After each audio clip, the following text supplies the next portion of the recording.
You're out of the house. Grab your stuff at the garage. My dad texted me and gave the house to my sister because she deserved it after years of doing nothing. So I replied, guess who's paying the mortgage? I am 32.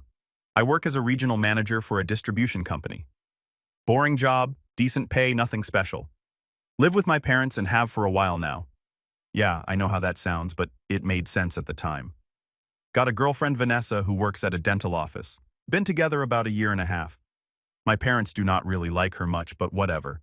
My sister Emma is 29, married to this guy Brandon. They're the golden children. Cannot do anything wrong in my parents' eyes. I'm more like the backup plan, the reliable one who shows up when they need something fixed. So anyway, this happened on a Tuesday. Regular boring Tuesday at work, sitting in my office, pretending to care about inventory reports when my phone buzzes. Text from Dad. You're not welcome home anymore. We changed the locks. Your stuff is in the garage. I stared at that message for like 5 minutes straight. Read it probably 10 times thinking I missed something. Nope. Still said the same thing. Called him immediately. He picked up on the first ring like he was waiting for it. Dad, what the heck is going on? It's time you figured out your own life, Jake. You're 32 years old. My brain just stopped working for a second. I do not understand.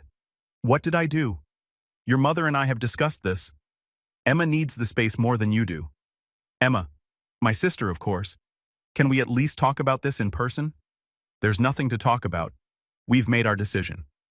Then Mom got on the phone. Her voice was different, colder than I'd ever heard it. Jake, your sister is starting a family. She needs stability. You've had plenty of time to get your life together. Mom, I literally live there. Where am I supposed to go? That's something you'll need to figure out. Emma and Brandon need this house. Brandon, her husband guy I'd met maybe 3 times before they got married. This is insane. You cannot just kick me out with no warning. We can, and we are. Your father left your belongings in the garage. Do not make this harder than it needs to be. She hung up. I sat there in my office feeling like I'd been hit by a truck. My assistant manager, Dave, asked if I was okay. I told him I had to leave early and just walked out, drove straight to the house. Well, the house I'd been living in since college pulled up across the street and just sat there for a while. Brandon's truck was in the driveway. Big, stupid lifted Ford with those annoying LED lights. Emma's car was there too. Through the living room window, I could see them moving around inside like they owned the place. Tried my key, did not work. The mailbox now said Emma and Brandon Mitchell instead of the Lawson family. My bedroom window had new curtains. Everything I owned was just gone. Brandon opened the front door. Hey man, your dad said you might stop by. Your stuff's in the garage, side doors open. He said it so casual, like this was totally normal. What the heck is happening, Brandon? Look, I do not want any drama. Your parents decided to give us the house. We're grateful and all, but this is between you and them. Give you the house. They cannot just give you a house I'm living in. They own it. They can do what they want. Now, if you do not mind, I got work to do. He closed the door, actually closed the door in my face. Went around to the garage. Side door was unlocked like he said. My stuff was there in boxes and trash bags. Not even packed carefully, just thrown in. Found my laptop, my clothes, my tools, my books, all just dumped like garbage. Loaded everything into my car, took 3 trips. The whole time I kept thinking this had to be some kind of mistake, some weird misunderstanding that would get cleared up, but it was not. Ended up at a Holiday Inn that night. Sat on the bed with my laptop trying to process what just happened. Opened my banking app just to check my accounts, make sure nothing else was messed up. That's when I saw it. Auto payment $3,500 every single month for the last 2 years to the mortgage company. Oh, right. The mortgage. 2 years ago, Dad called me freaking out. They were behind on payments, about to lose the house, asked if I could help them refinance since my credit was good and theirs was not. I signed the paperwork, got them a better rate. Crisis averted. Dad said it was temporary. Said he'd get it sorted out and take over payments in a few months. I set up an auto pay to help them out. And honestly, just forgot about it. After a while, it became background noise. $3,500 leaving my account every month like clockwork. I'd paid $84,000 toward a house they just kicked me out of. Sat there staring at that payment history until almost 3 a.m. My phone kept buzzing. Vanessa calling, finally picked up. Jake, where are you? I've been worried sick. Told her everything. She was quiet for a minute. I told you they were using you. I know. What are you going to do? I have no idea. But I did have an idea. Not a full plan yet, just the beginning of one. That autopay button was right there on my screen. One click, and it all stops. I did not click it though. Not yet. Something told me to wait and see how this played out first. Spent the next few days in that hotel room trying to figure out what the heck just happened. Called in sick to work Wednesday and Thursday. Could not focus on anything. Vanessa came by Wednesday night with takeout. She was pissed, not at me but at my family. I've been telling you for months something was off with them. I know. Every time we'd visit, they'd make these comments. Your mom with her little digs about you still living at home while I'm sitting right there. Your dad always asking when you were going to get a real career going. She was right. I'd just been ignoring it because they're family and that's what you do. Right? Ignore the bad stuff. What are you going to do? She asked. I need to talk to Marcus. Marcus went to college with me. We were roommates junior and senior year. He's a real estate lawyer now. Does pretty well for himself. Called him Thursday morning. Dude, I need your help with something legal. What's going on? Explained the whole situation. The text, the locks, Emma and Brandon moving in, all of it. Then told him about the mortgage. Wait, the mortgage is in your name. Yeah, I refinanced it for them 2 years ago. Long silence on his end. Jake, do you understand what that means? That I've been paying their bills? No, man. It means you own that house legally. If your name's on the mortgage and the deed, that's your property. My brain kind of short-circuited for a second, but they've been living there for like 30 years. Does not matter. Who's on the deed, I do not know. I'd have to check the paperwork, find it. Bring everything you have to my office tomorrow. Every document, every bank statement, everything. Met him Friday afternoon. His office is downtown. Nice place. Makes me feel like I should have tried harder in school. Spread all the paperwork out on his conference table. Marcus went through it piece by piece. Took him about an hour. Okay, so here's the situation. You're the primary borrower on the mortgage. Your parents are listed as co-borrowers, but you're the one with actual legal responsibility for the loan. Okay. And looking at these bank statements, you've been making every single payment for 2 years, $3,500 a month. That's $84,000 total. Yeah. They cannot just give this house to your sister. They do not have the legal right to transfer property that has an active mortgage in someone else's name. So what does that mean? It means they screwed up big time. He kept digging through the documents, found something on his laptop. Holy Jake. What? Your parents listed the house for sale 3 weeks ago, showed me his screen. Real estate listing my childhood home, $275,000. Photos of every room, including my old bedroom, which was now set up as a nursery. How did you find that public record? MLS listings are all online. Scrolled through Emma's Instagram that night back at the hotel. She'd been posting renovation photos for months. New kitchen cabinets, fresh paint in the living room, new flooring in the bathroom. All those updates I'd been paying for without knowing it. Found Brandon's Facebook. He'd posted 2 months ago. Finally achieved the dream of homeownership. No more renting. Hard work pays off. Blessed aita. Homeowner, hard work. This guy thought he worked hard for a house I was financing. Comments were full of people congratulating them. Emma's friends, their family people I'd never met, all celebrating their achievement. Vanessa came over. Saturday showed her everything. Are you kidding me right now? They're selling it apparently without telling you when you're literally paying the mortgage. Yep. She was more angry than I was at that point. I was just numb. What did Marcus say to do? He said to document everything, every payment, every message, every social media post, build a case. So that's what we did. Spent the whole weekend pulling records, bank statements, going back 2 years, screenshots of Emma and Brandon's posts, text messages from my parents, everything. Found out through my Aunt Carol that Emma's wedding last year, the one at that fancy venue, my parents told everyone they paid for it. I'd given them $8,000 toward the venue because Dad said they were short that month. Found another post from Emma's wedding day. So grateful to my amazing parents for making this day possible. Not a single mention of me. Marcus called Sunday night. I did some digging. The realtor your parents are using is named Sandra Wu, works for Prestige Realty. Okay. I called her office. Said I was a potential buyer. Asked about the property. She told me it's almost paid off. Just some minor paperwork to finalize. But that's not true. Exactly. Your parents lied to the realtor about the mortgage status. That's fraud, Jake. If they try to sell this property without disclosing the existing loan, they're breaking the law. Sat there that night staring at my banking app. That auto pay sitting there. $3,500 scheduled to go out in 3 days. The house listing was active. They were showing it to buyers planning to pocket the money. While I kept paying, Marcus texted, "Do not cancel the payment yet. Let's see what they do first." But I was done waiting. Monday morning, I logged in and canceled the auto pay. Then I waited for them to notice. First thing I did after canceling that payment was find an apartment. Was not going to stay in that hotel forever. Found a decent one-bedroom across town. Nothing fancy, but it was mine. Signed the lease Tuesday, moved in Wednesday. Vanessa helped me unpack the boxes from the garage. Most of my stuff was fine. Some things were broken, but whatever. How does it feel? She asked. Weird? Good. Weird, though. You seem different. I've got an extra $3,500 in my account this month. First time in 2 years. We ordered pizza that night. Sat on my floor because I did not have furniture yet. Felt more at home than I had in months. Checked my phone. 0 messages from my family. Took Vanessa to a nice restaurant Friday night. Place I'd always wanted to try but could not afford. Spent $200 on dinner and did not even feel bad about it.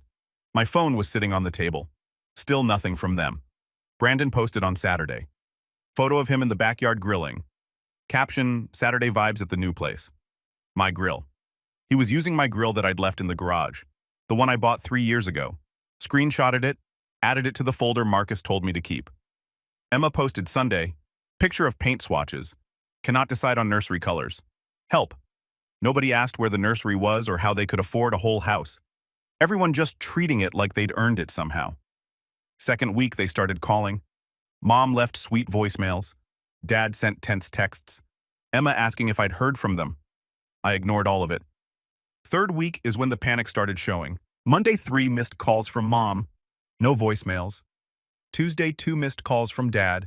1 voicemail. Jake, this is getting ridiculous. Call me back. His voice sounded tense. Wednesday. Mom left another voicemail. Voice higher than normal. Jake, sweetie, please call me back. There's something we need to discuss about the house. It's important. And there it is. The house. Sent the voicemail to Marcus. He replied, they noticed. Do not answer yet. Thursday afternoon. Unknown number called. Let it go to voicemail. Hello, Mr. Lawson. This is Sandra Wu from Prestige Realty. I'm working with your parents on the sale of the property at 847 Maple Street. We've encountered some complications with the closing process, and I need to speak with you about the mortgage situation. Could you please give me a call back at your earliest convenience? Her voice was professional, but I could hear the frustration underneath. Sent the voicemail to Marcus. He called me immediately. The buyers probably found the mortgage discrepancy during their title search. The whole sale is probably falling apart right now. Good. You want me to call the realtor? Not yet. Let them panic a little more. Friday was insane. My phone went crazy. Mom called 4 times. Dad called 3 times. Emma called twice. Emma left a voicemail. Okay, what the heck is going on? The bank keeps calling Mom and Dad about payments or something. Do you know anything about this? An hour later, she called again. This time I answered, Jake? Oh my God, finally. What is happening with the house? You tell me you live there. The bank is calling saying something about missed payments and I do not understand. Mom and Dad said the house was paid off. Huh. That's weird. Wait long? Pause. Is the mortgage in your name? Paperwork's funny like that? Are you serious right now? You've been paying it this whole time, was not anymore? What does that mean? Means I stopped paying for a house I do not live in anymore. Remember? You guys changed the locks. Oh my God. She hung up. 10 minutes later, Dad called. I let it ring. Voicemail. I do not know what game you're playing, but this needs to stop. Call me back immediately. Then Mom called. Voicemail. Please, honey, we really need to talk. Something's wrong with the mortgage company. They're saying we're behind on payments. Texted Dad back. Not playing games. You said you'd figure out your own arrangements, so figure it out. Saturday morning, Vanessa came over with coffee. How many times did they call yesterday? Stopped counting at 20. We sat there watching a movie while my phone kept lighting up. Each buzz felt better than the last one. Sunday night, Emma sent a long text. Jake, please talk to us. I do not know what's happening, but we can work this out. Mom and Dad are really stressed and the realtor keeps calling them about problems with the sale. Please just call them back. I read it twice, then turned my phone off. Vanessa looked at me. You good? Never better? My phone was still off, sitting on the table silent for the first time in days. Marcus texted my work phone. They're probably going into full panic mode by now. You ready for the next step? I replied. Yeah, let's do this. A mom texted Saturday morning. We need to talk, just coffee, please. Showed it to Marcus. He said, go let them talk, see what they try to pull. Vanessa offered to come. Nah, I got this, but stay on speed dial just in case. Met them at a diner halfway between my apartment and the house. Got there first, ordered coffee, waited. They showed up 10 minutes late. Dad looked rough bags under his eyes. Mom's makeup could not hide that she'd been crying. Then Emma walked in behind them. Did not expect that. This was an ambush. Brandon was not there, at least small favors. They sat down across from me. Emma was showing now, probably 5 or 6 months along. She had that pregnancy glow people talk about. Made the whole thing feel even more manipulative. Nobody said anything for a minute. Dad started, "There's been some confusion about the house finances." I just drank my coffee. Let him talk. "We did not realize you were still making the mortgage payments for 2 years, $3,500 every month. You really did not notice $84,000, Mom jumped in. "We thought your father was handling it, and I thought Dad owned the house. Turns out we were both wrong." Emma's eyes were red. "We thought it was paid off. Mom and Dad told us it was their gift to us. You cannot gift something you do not own. That's just stealing. We put our savings into that house," Emma said, voice getting louder. "New kitchen, new floors, everything. Show me the deed with your name on it then. Mom and Dad gave it to us legally because the bank seems pretty confused about that." She was getting loud enough that other people were staring. "Did not care. We're having a baby. We need this house." I stayed calm. "Congrats on the baby. Hope you budgeted for rent." Dad's jaw clenched. "You're really going to tear this family apart over money?" "Nah, Dad. You tore it apart when you texted me not to come back and change the locks." We were angry. "We did not mean." "You meant it enough to remove my name from the mailbox. You meant it enough to give my room to Emma. You meant it enough to try selling the house I was paying for." Mom could not say anything. Just sat there. "We raised you better than this," she finally said. "You raised me to pay my own way. That's exactly what I'm doing." Emma was crying now. "What do you want from us?" "Nothing. I do not want anything from you anymore." Dad leaned forward. "So you'll just let us lose everything?" "You're not losing everything. You never had it in the first place. That's the whole point. Dropped it on them then. Bank started foreclosure proceedings. You've got about 4 to 6 months before the auction depending on how fast it moves. Better start looking for apartments." Emma lost it. "You're making us homeless." "No, you made yourself homeless when you moved into a house nobody in your family actually owns." Brandon called Emma's phone right then. It was sitting on the table between us. Could hear him through the speaker. "Babe, what's happening?" Did he agree to help? Emma was crying too hard to answer. Mom tried the guilt trip. "Please do not do this. We're your family. Family does not change locks. Family does not erase people. You wanted me gone. Congratulations. You got what you wanted, and I got my $3,500 back every month." Emma wiped her eyes. "I will never forgive you for this." "Yeah, well, same." Stood up, dropped a 20 on the table for my coffee. "For what it's worth, I really did care about you guys. Past tense." Mom reached for my arm. "Please, you said Emma needs this house. She needs stability. Well, I needed a family and you picked the house over me. So now nobody gets either." Emma stood up. "You're choosing money over family. No, you chose a free house over your brother. I'm just choosing to stop paying for it." Walked out. Hands were shaking, but I kept walking. Got to my car, sat there for a second. Could see them through the diner window. Emma was having a complete breakdown. Dad had his head in his hands.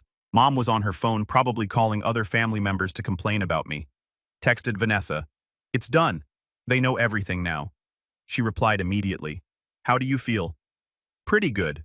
Started the car, drove back to my apartment with my name on the lease, my furniture, my rules. Phone started blowing up 20 minutes later, extended family asking what was going on. Aunt Carol, Uncle Jim, cousins I had not talked to in years. Sent them all the same thing. Screenshots of the bank statements showing my payments. Screenshot of Dad's text telling me not to come back. Screenshot of the house listing. Let the evidence speak for itself. Most of them stopped asking questions after that. Vanessa came over that night with Chinese food. Your sister posted on Facebook. What did she say? Something about family betrayal and fake people? Real vague. Her friends are all commenting asking what happened. She say my name? No, but it's pretty obvious. Let her post whatever she wants. I've got receipts. We ate on my couch. My actual couch that I bought last week. You think they'll keep trying? She asked. Probably. But I'm done responding. Phone buzzed. Dad calling. Let it ring out. Feels good, does not it? Vanessa said. What? Not being their backup plan anymore. Yeah, it really did. The first week after that coffee meeting, Emma went completely insane on Facebook. Started with vague posts. You really find out who people are when things get hard.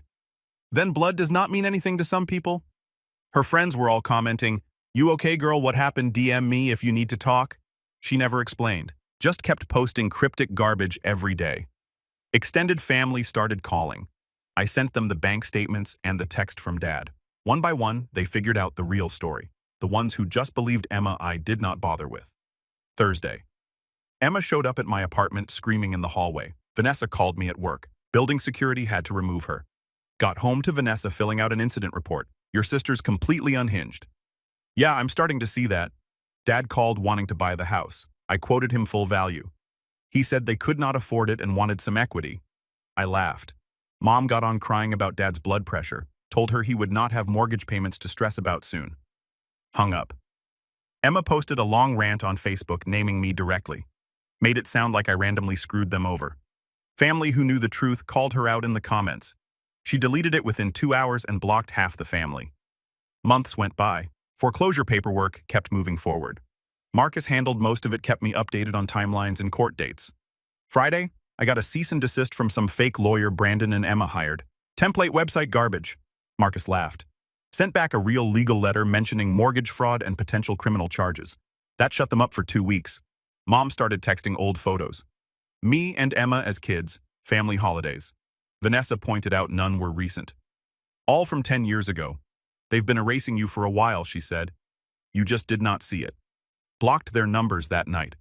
Marcus called Saturday. Auction scheduled 3 weeks from now. Friday at 10 a.m. Should I go? It's your property. Might be interesting to watch. Yeah, I think I will. Want me there? Nah, but thanks. Vanessa insisted on coming, though. I'm not missing this. I want to see their faces when it's over. Could not argue with that. Day of the auction, I woke up feeling weird. Not nervous exactly, just aware that today was going to change everything. Vanessa met me at my apartment. You ready for this? As ready as I'm going to be. County courthouse steps at 10 a.m. Got there 15 minutes early. Place was more crowded than I expected. Maybe 20 people standing around with folders and clipboards. Real estate investors mostly. You could tell by the way they were dressed and talking to each other about property values and renovation costs. Spotted Sandra the realtor looking tired. She came over, apologized for the situation, said if she'd known the truth she never would have taken the listing. I just nodded. 9:55 a.m. My family showed up. Brandon's truck pulled up. That stupid lifted Ford with the LED lights, and all 4 of them got out. They all looked terrible. Emma was obviously pregnant now, had to be at least 8 months. Mom's hair was a mess. Dad looked like he'd aged 10 years. They spotted me and Vanessa standing near the courthouse steps. Emma started walking toward us. Mom grabbed her arm, stopped her. Brandon was staring at me from across the parking lot trying to look tough or intimidating or something. Did not work. I gave them a little wave. Just a small one. Vanessa snorted. You're terrible. I know. The auctioneer came out at 10 a.m. sharp. Older guy with a clipboard and a microphone. All right, folks. We've got several properties today. First up is 847 Maple Street. He rattled off the details. 3-bedroom, 2-bath, 1,800 square feet. Needs some work but solid bones. We'll start the bidding at $200,000. One of the investors dropped out. $265,000. Going once, going twice. Last investor left, raised his paddle one more time, but nobody else bid.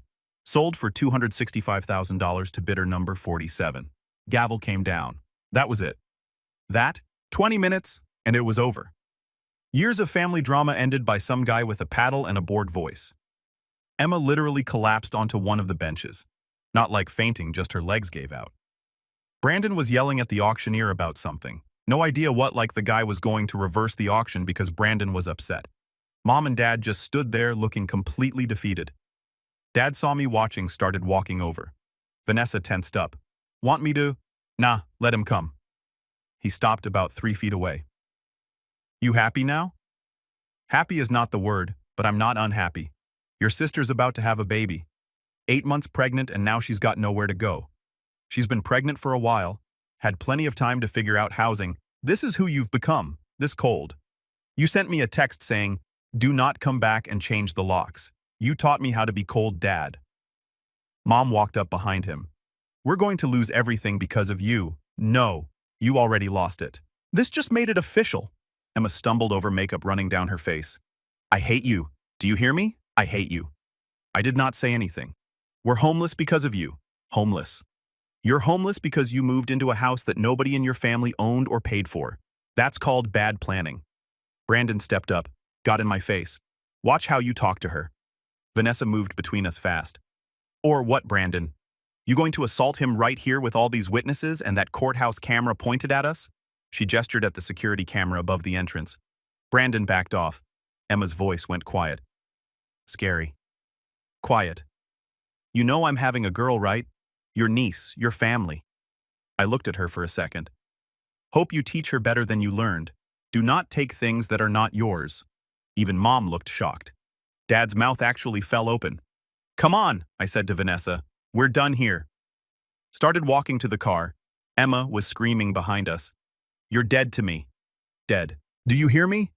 I did not turn around, just kept walking.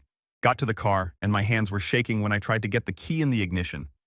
That was intense, Vanessa said. Yeah. You okay? Ask me in 5 years. We sat there for a minute. My phone buzzed. Marcus, after the mortgage gets paid off, and all the fees you're looking at, about $48,000 profit. Should hit your account in 3 weeks. Stared at the message. It's not even about the money anymore, I said. I know, Vanessa said. It's about being free. That weekend we went house hunting. Looked at maybe 8 places. Found this nice 3-bedroom with a fenced backyard. Needed some minor work, but nothing crazy. This one's good, Vanessa said, standing in the empty living room. Yeah. Office for you, guest room. And she trailed off. And maybe a kid's room eventually if you want. Someday. She looked nervous saying it. Yeah, I want that. But let's get married first. Do it right this time. Is that a proposal? That's a preview of a proposal. Real one's going to be better. We put an offer in that afternoon, both our names on everything. Equal ownership on every single document, the way it should have been from the start. Offer got accepted Monday morning, sat in my apartment that night looking at the paperwork. My house actually mine with someone who actually gave a darn about me. 6 months went by. 6 months of actually living my life instead of fixing everyone else's problems. Vanessa and I closed on the house. Moved in late summer. Spent weekends painting rooms and fixing up the backyard. Her cat claimed the bedroom window as his spot. Everything felt right for once. Work promoted me to senior regional manager. Better pay, better hours. Actually had time to do things I wanted to do. Zero contact from my family. Blocked numbers, stayed blocked. Social media stayed quiet. Life was good. Then Saturday morning my phone rang.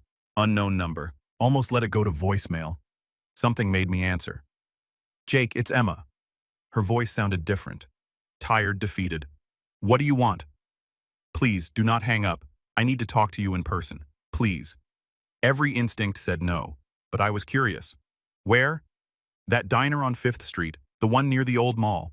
When today? If you can. I know it's last minute, but 1 p.m. Come alone. Okay, thank you. Hung up. Vanessa was making coffee in the kitchen. That was Emma. What did she want? Do not know. Meeting her at 1 p.m. Want me to come? Nah, but thanks. Got to the diner at 12:55. Emma was already there in a back booth. She had the baby with her, little girl sleeping in one of those car seat carrier things. Emma looked exhausted. Not just new mom tired, defeated tired. Sat down across from her without saying anything. Thanks for coming. I nodded. This is Lily. Looked at the baby. She was cute, I guess. Maybe 5 months old, starting to get chubby. Babies all kind of look the same to me. Okay, long silence. Emma was staring at her coffee. We're in a 2-bedroom apartment on the east side. Bad area. Brandon's working 2 jobs. I'm on unpaid maternity leave. We're drowning. And Mom and Dad moved to Florida. Just left. Said they needed a fresh start away from all the drama. Did not say anything. They just abandoned us. Did not even say goodbye to Lily. Just packed up and left. Sounds familiar. She flinched at that. I thought maybe if you met her, your niece, you might… What? Give you money. I thought you might want to be in her life. Why would I want that? Because we're family. Actually laughed. Could not help it. Now we're family. When you need something… She started crying. Real tears this time. I did not know about the mortgage payments. I swear I did not. Mom and Dad told me the house was paid off, that it was their gift to us. And you never asked for proof? Never saw any paperwork. They're my parents. Why would I question them? Yeah, mine too. Look how that worked out. I know I screwed up. Okay, I know. Brandon pushed hard for that house. He wanted to look successful. I should have asked more questions, but I trusted them. What about the locks? Did you know about that? Not until after. Dad told me you'd gotten weird and hostile, that you left on your own and you believed him. You had not been around much. It made sense at the time. I was not around because every time I visited Brandon made comments about me mooching off them while I was literally paying your mortgage. She did not have an answer for that. Baby started fussing. Emma picked her up, started rocking her. I need help, Jake. First and last month's rent on a better place. $3,000. I'll pay you back. I promise. No, please. I'm begging you. You know what's funny? I would have helped you before all this. Before the locks, before the lies, before everything. Then why? Because when Brandon called me a loser at Thanksgiving, you laughed. When Mom said I was selfish for not giving them more money, you nodded along. When Dad sent that text, you never called, not once. I did not know what to say. How about, that's messed up? How about, you're my brother? Literally anything. Baby was crying harder now. Emma was trying to get a bottle ready, hands shaking. I made a mistake. People make mistakes. You did not make a mistake. You erased me from the family while I paid for your life. That's not a mistake. That's a choice. So you're just going to let me struggle? I'm going to do exactly what you did. Live my life without you in it. She was completely falling apart now. Baby crying, Emma crying. Whole situation was a mess. You're punishing a baby for my mistakes. I'm not punishing anyone. I'm just not saving you. There's a difference. Brandon said you were too selfish to help. Guess he was right. How's Brandon's opinion working out for you so far? Stood up. Pulled out my wallet, dropped 2 20s on the table for your food. That's more than you gave me. Jake, please. I hope it works out for you. Really. But it's not going to be because of me. Walked out. She did not follow this time. Got to my car, phone buzzed. Vanessa, how'd it go? Exactly like you'd expect. Coming home. Yeah, 20 minutes. I'll order from that Thai place you like. Home. My home with someone who actually cared about me. Drove through my neighborhood. Nice streets, good schools, safe. Pulled into my driveway, my name and Vanessa's on the mailbox. Inside, Vanessa was on the couch with wedding magazines spread everywhere. You okay? Yeah, actually, yeah. She tried the guilt thing. Everything, the baby, the money, the family card, all of it. And said, no. She hugged me. Proud of you. Thought I'd feel bad. Guilty or something. But you do not. No, I feel free. We planned the wedding over the next few months. Small thing, just close friends. Nobody from my family got invited. Never heard from them again. Eventually changed my number just to be safe. Aunt Carol would text Vanessa occasionally with updates. Parents were struggling in Florida. Emma and Brandon fighting constantly. Never asked for details. 1 year after the auction, Vanessa and I were on our back porch. Early evening summer, everything felt perfect. She had a small bump, 3 months along. We'd found out a few weeks ago. You ever think about them? She asked. Sometimes miss them. Thought about it. Really thought about it. No. I miss the idea of what I thought they were, not what they actually were. Think they'll reach out when they find out about the baby? Probably. When they need something. You going to answer? What do you think? She smiled. I think you're done being their backup plan. Phone buzzed. Unknown number. Looked at it. Let it ring out. Turned it face down on the table. You know what's crazy? I said what I spent years trying to make them proud. Turns out the only person's opinion that mattered was my own. That's deep. Nah, just true. We sat there quiet. His house, his wife, his kid, coming his piece built from the ashes of the family that threw him away. Never been happier. Some guy on Reddit once told me that the best revenge is living well. He was right. They wanted me gone, wanted to erase me, wanted my money, but not me. They got exactly what they asked for, just not the way they expected. And I got something better. I got free.